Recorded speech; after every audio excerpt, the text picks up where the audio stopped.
Aujourd'hui, on poursuit notre cours de probabilité. La dernière fois, on avait fait un exemple d'introduction où on avait pu se familiariser avec différentes notions que nous allons traiter dans ce cours de probabilité. Alors, pour illustrer le chapitre, on va considérer un phénomène aléatoire qui consiste à lancer 2 dés à 6 faces non truquées. Donc c'est un exemple qui va nous suivre un petit peu tout au long du chapitre et qui va permettre d'illustrer les différentes notions qu'on va présenter.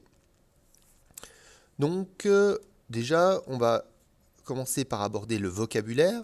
Donc quand on considère une expérience aléatoire, les différents résultats possibles sont appelés éventualités ou issues. L'ensemble des éventualités, ça s'appellera l'univers. Dans notre exemple, on lance 2 dés non truqués, donc on peut présenter cet exemple sous la forme d'un tableau à double entrée.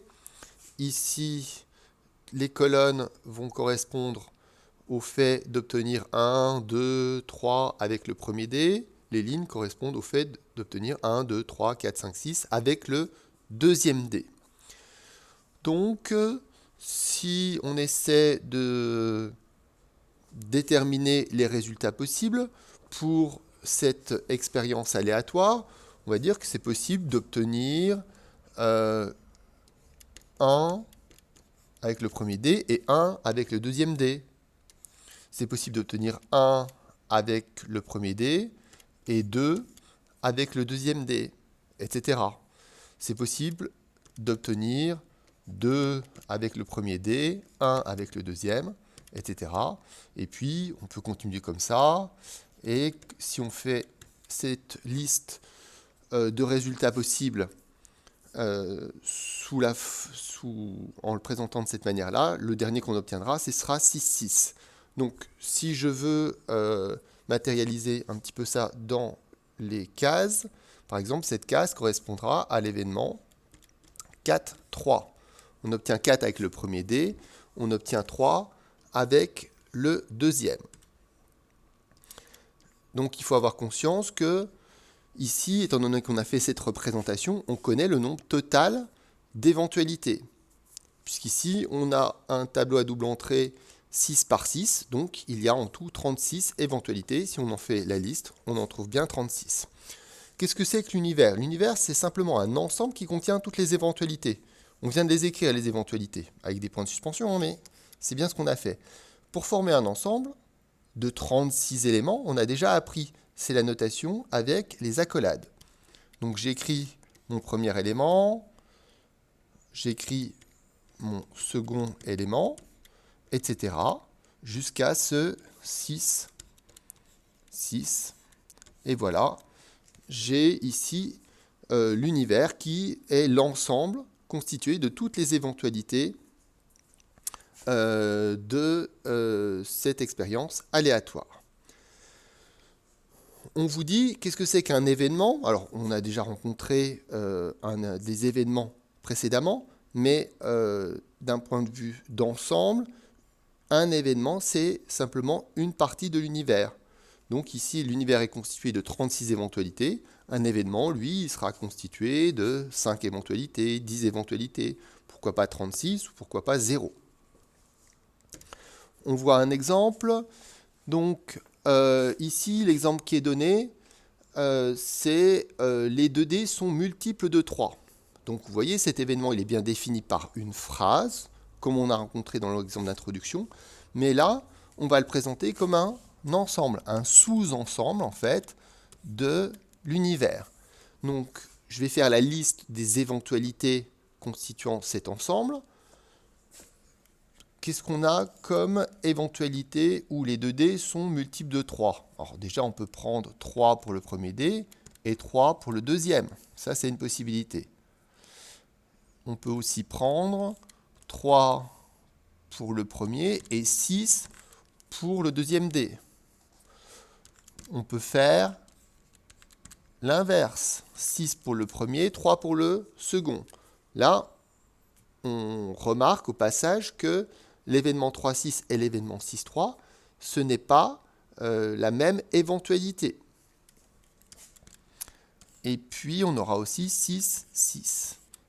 Donc, là, on a présenté l'événement E. Les 2D sont multiples de 3. On a donc un événement qui compte 4 éventualités. Donc, ce sera quelque chose qu'on sera souvent amené à faire, d'évaluer le nombre d'éventualités d'un événement. Alors, pour comparer un petit peu ce qu'on fait en statistique et en probabilité, en statistique, on se positionne après que l'expérience se soit produite. Donc, on sait déjà ce qui s'est passé et on observe. À l'aide de ce qu'on observe, on va déterminer si un événement qui s'est déjà produit se produit souvent ou pas. Et pour évaluer si un événement se produit plus ou moins souvent, on utilise un outil qui s'appelle la fréquence ou proportion. En probabilité, ça va être le même principe. La seule différence, c'est la position de l'observateur. L'observateur se positionne avant que l'expérience se produise. Donc, avant que l'expérience se produise, on va essayer d'estimer si un événement a plus ou moins de chances de se produire. Et donc, la probabilité, c'est un nombre qui va essayer d'estimer cela. Donc, la seule différence entre fréquence et probabilité, c'est que la fréquence, on la calcule une fois que l'événement s'est produit, que l'expérience est produite, alors que la probabilité, on la calcule avant que l'expérience se produise. Mais en termes de calcul, dans un certain nombre de situations, on va effectuer le même calcul, et notamment pour la formule de la fréquence, c'est une division. Vous allez voir que dans un certain nombre de situations, on est amené à faire une division pour calculer une probabilité. Vous en avez déjà eu un exemple dans l'exemple d'introduction. On prend un premier exemple. Alors faites attention, dans cet exemple-là, on considère un dé truqué, c'est-à-dire que chaque face n'a pas la même probabilité d'apparaître. Alors, on vous donne la probabilité d'apparition de certaines phases, la phase 1, la phase 2, la phase 3, la phase 4, la phase 5, et puis pour la phase 6, on ne vous l'a pas donnée. Première question, c'est dans cette expérience, est-ce qu'on est capable de déterminer l'univers, c'est-à-dire l'ensemble de tout ce qui peut se produire, de toutes les éventualités. Donc l'univers, ici, c'est assez simple. Quand on lance ce dé, on peut obtenir soit 1, soit 2, soit 3, soit 4, soit 5, soit 6.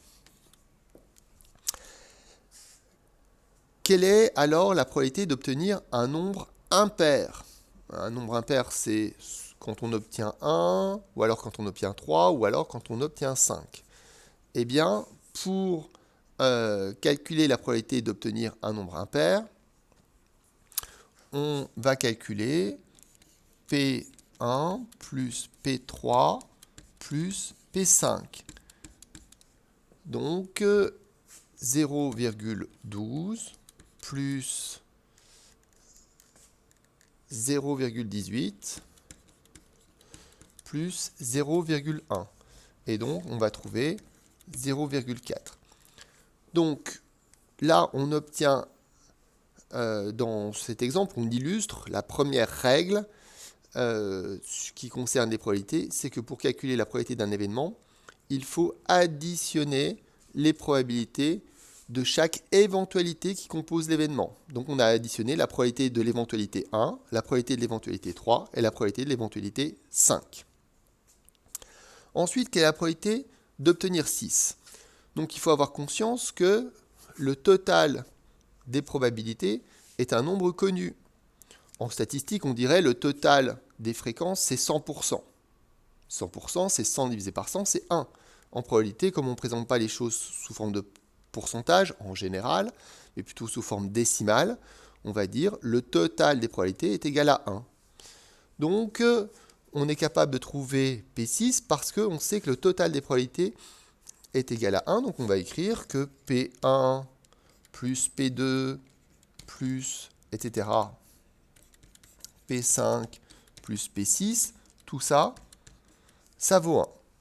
Et donc, on peut calculer P6 en calculant 1 moins P1 plus, etc., jusqu'à P5. Le total des probabilités connues, donc de P1 jusqu'à P5, on peut le calculer. Donc 0,12 plus 0,18 plus 0,1, on l'a déjà fait, ça fait 0,4. À cela se rajoute 0,25 plus 0,05, ce qui fait 0,30, 0,3. Donc ce total est égal à 0,7. Ce qui fait que P6, c'est ce qui reste, c'est le complément. Donc 1 moins 0,7, c'est 0,3. Donc pour obtenir cette probabilité P6, on a été amené à écrire la deuxième règle concernant la notion de probabilité. Le total des probabilités de toutes les éventualités doit être égal à 1. C'est-à-dire la probabilité de l'univers, c'est 1. Donc on a deux règles. Pour calculer la probabilité d'un événement, on additionne les probabilités de toutes les éventualités qui constituent l'événement. Et la deuxième règle, le total des probabilités est égal à 1. Au passage, on reprécise une chose, une probabilité, c'est un nombre positif, donc plus grand que 0, supérieur ou égal à 0, et comme le total de ces probabilités fait 1, une probabilité, ça ne peut pas être plus que 1. Si un jour vous trouvez plus que 1, vous dites que vous vous êtes trompé. Donc voilà pour cette introduction à la notion de probabilité.